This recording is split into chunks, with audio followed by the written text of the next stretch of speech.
This is your ashram. After the meeting is over, everyone is taking selfies. Bagurumba culture record in Mumbai.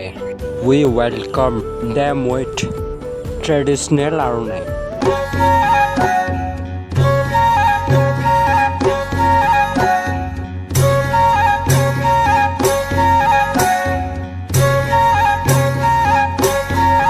Finally, we were to going the ashram now.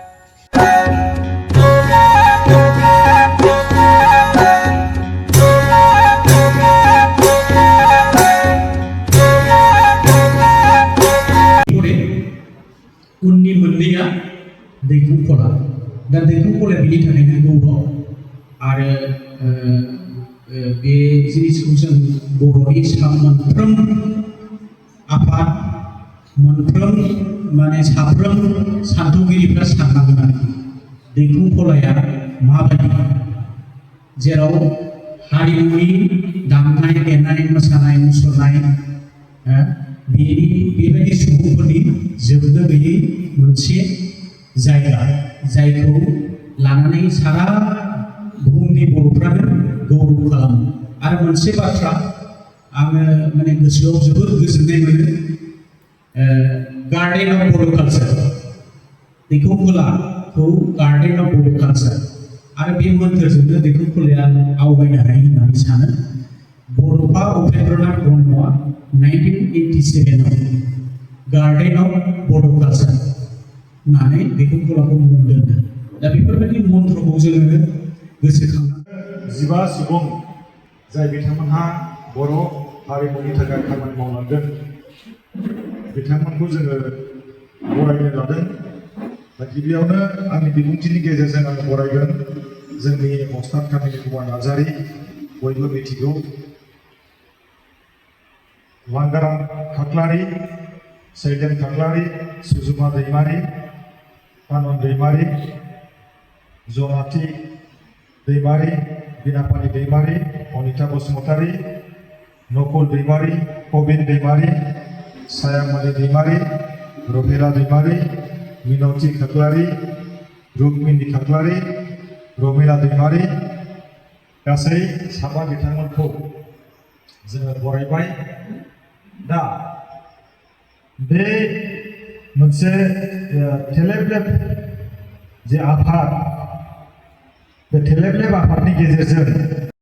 हिसाबै जोंनि आखायाव जि capacity दङ बेबादिनो जोङो हाबाफारिखौ लाबाय दा जोङो बिथांमोनखौ गोसोखांनानै दिनै ज' जादों बिथांमोनखौ जोङो एसेबाबो जोङो सिबिनो जों नाजादों मान होनो नाजादों दा नैबे हाबाफारियाव आङो गिबियावनो जोंहा अश्विनी कुमार स्वरगियारि बाबा तुलेश्वर कसारी बाबा सेन्ट्रेल कमिटिनि बिबानगिरि बाबामोन दुनियाव इयां सेंग्रा सिख्ला दं सेंग्रा दं आरो बोराय बुरै मोसागिरि दं आङो सिफुं सुयो बियो नाथाय नार्जारी सारा नुनानै बियो आंखौ पसन्द जादों बेवहाय बेबाय पसन्द जानानै आंखौ जितिया देबेन कसारी जितिया न'खराव लाना फैयो जितिया लाना फैना बिसोरनि दाहारखौ आंखौ न'खराखौ लिंनो होननानै आंखौ थिनहरदों जितिया थिनहरनाया आदा आदानि थांनांगौ सोर लिंदों देबेन जोंनि मालिगारिफोर सिफुं लाना हांनांगौ देबेनबा आलासि फैदों होननानै बुंदों बेयाव आं फैबाय फैनानै जों सान्त सासे दङमोन आंनि सिफुं सुग्रा बे फैनानै आं नुनायाव आं सुबाय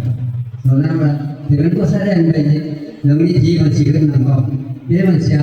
सफाय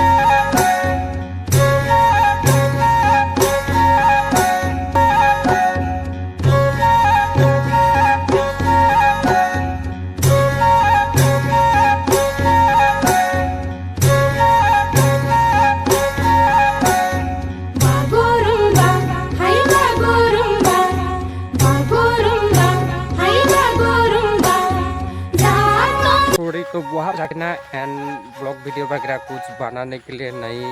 टाइम निकल पाया हम लोग। तो यहाँ पे हम लोगों का वर्ल्ड, हम लोगों का आसाम का बाहर में जाके हम लोगों का जो कल्चर है बोडो बागरुम्बा और जैसे कि बांसुरी जो होता है ना उसको रिकॉर्ड करके आके नाम रोशन करना में हम लोगों को भी थोड़ा सा रेस्पेक्ट ले रहना चाहिए। ये हल्ला चिल्ला मतलब कि ब्लॉग वगैरह नहीं कर पाया।